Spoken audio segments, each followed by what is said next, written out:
প্রিয় দর্শক বন্ধুরা, এই মুহূর্তের জন্য 2016 এসএলএসটি থেকে বিগ নিউজ উঠে আসছে। কার্যত চাকরি ফেরতের দাবিতে এবারে জোরালো পদক্ষেপ, চারিদিকে কিন্তু তোলপাড়। অবশ্যই এই ভিডিওর মধ্যে আলোচনা করবার জন্য চেষ্টা করছি। তো বন্ধুরা, ভিডিওটিকে শেষ পর্যন্ত ওয়াচ করবেন, কোনোভাবে কিন্তু স্কিপ করবেন না। চ্যানেলটিকে এখনই সাবস্ক্রাইব করে নিয়ে সঙ্গে থাকবেন। চলুন কথাবার্তা না বাড়িয়ে আমরা মূল টপিকেই প্রবেশ করি। বন্ধুরা, এবারে চাকরি ফেরতের দাবিতে জোরালো পদক্ষেপ, চারিদিকে কিন্তু হাই অ্যালার্ট জারি হলো। মহামান্য কলকাতা হাইকোর্টের নির্দেশের পর সর্বোচ্চ ন্যায়ালয় সুপ্রিম কোর্টও কিন্তু একই রায় বহাল রেখেছে। কার্যত প্রায় 25,752 বা 53 জনের যে চাকরি তা কিন্তু বাতিল হয়ে গিয়েছে। অর্থাৎ মহামান্য কলকাতা হাইকোর্টের রায় কিন্তু বহাল রাখলো সর্বোচ্চ ন্যায়ালয় সুপ্রিম কোর্ট। বিপুল সংখ্যক এই চাকরির বাতিলের জন্য চারিদিকে কিন্তু হাহাকার শুরু হয়ে গিয়েছে এবং পড়ে গিয়েছে তোলপাড় রাজ্য জুড়ে। কান্নায় ভেঙে পড়েছেন অনেকেই। অনেক চাকরিহারা কিন্তু যোগ্য, তাদের পরিবার রয়েছে, তারা কিন্তু পরিবারে তাদের সদস্যও রয়েছে, বৃদ্ধ মা বাবা রয়েছে, স্ত্রী পুত্র কন্যা রয়েছে।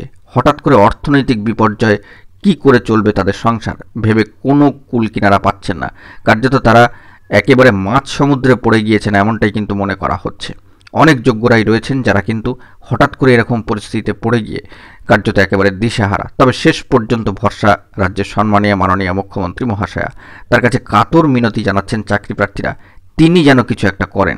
এই করুণ আরতি সম্মানীয় মাননীয় মুখ্যমন্ত্রীর কাছে তারা কিন্তু রেখেছেন এবং সোমবার নেতাজি ইন্ডোর স্টেডিয়ামে রাজ্যের চাকরিহারারা সমবেত হবেন, সেই মর্মেই কিন্তু তোড়জোড় চলছে। চারিদিকে হাই অ্যালার্ট কিন্তু জারি এবং সেই সভামঞ্চে উপস্থিত থাকবেন সম্মানীয় মাননীয় মুখ্যমন্ত্রী মহাশয়া। তাদের সান্ত্বনা দেওয়ার পাশাপাশি একটি উপায় অন্তত খুঁজে বের করবেন, এই আশা কিন্তু চারিদিকে তারা কিন্তু রাখছেন এবং এই আশায় তারা কিন্তু বুক বাঁধছেন। তারা চাইছেন কোনো একটা পথ বার হোক যাতে করে তাদের এই সমস্যার সমাধান হয়। প্রশ্ন উঠছে যে কার্যত যোগ্য অযোগ্য পৃথকীকরণের ভাবনা চিন্তার মধ্যে দিয়ে কিভাবে এই কার্যত পুরো প্যানেলটাই বাতিল হয়ে গেল। তবে এই বিষয়ে মহামান্য কলকাতা হাইকোর্টের ডিভিশন বেঞ্চের যে নির্দেশ সেটি কার্যত বহাল থাকলো সর্বোচ্চ ন্যায়ালয় সুপ্রিম কোর্টে। এই রায় নিয়ে কিন্তু আর কিছু বলবার নেই। তবে সভাকে কেন্দ্র করে গত শুক্রবার থেকে জেলায় জেলায় কিন্তু হাই অ্যালার্ট জারি হয়ে গিয়েছে। চাকরিহারারা কিন্তু বৈঠক শুরু করে দিয়েছেন। পরবর্তী পদক্ষেপ কী হবে, কিভাবে তারা এগোবেন, এই বৈঠকে কী নির্ধারিত হবে, তাদের কী কী দাবি দেওয়া থাকবে, ওই দিন সবার আগে তারা কিন্তু চূড়ান্ত প্রস্তুতিকরণের দিকেই এগোচ্ছেন। এবং ওই দিন সভার আগের দিন অর্থাৎ রবিবার সন্ধ্যায় শহীদ মিনারের সামনে সমবেত হবেন তারা।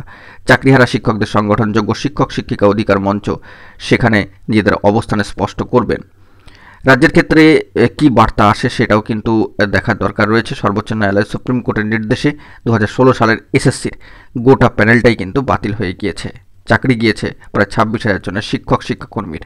তাদের সঙ্গেই সোমবার নেতাজি ইন্ডোরে সাক্ষাৎ করবেন কিন্তু সম্মানীয় মাননীয় মুখ্যমন্ত্রী মহাশয়।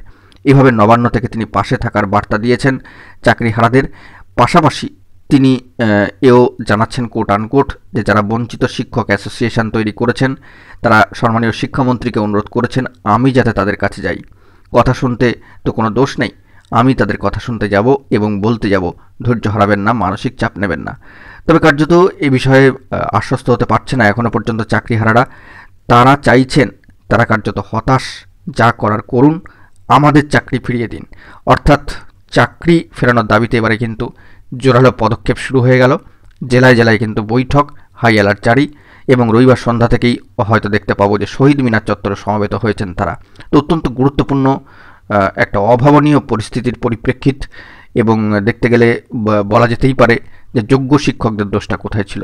তবে যেহেতু রায় এসছে, সেই রায় শিরোধার্য। পরবর্তী ক্ষেত্রে কী পদক্ষেপ হয় সেই দিকে আমাদেরকে ফোকাস রাখতে হবে। এখন এটুকুই। সকলে ভালো থাকবেন, চ্যানেলটিকে অতি অবশ্যই সাবস্ক্রাইব করে রাখবেন জরুরি আপডেটগুলি পাওয়ার জন্য। ধন্যবাদ।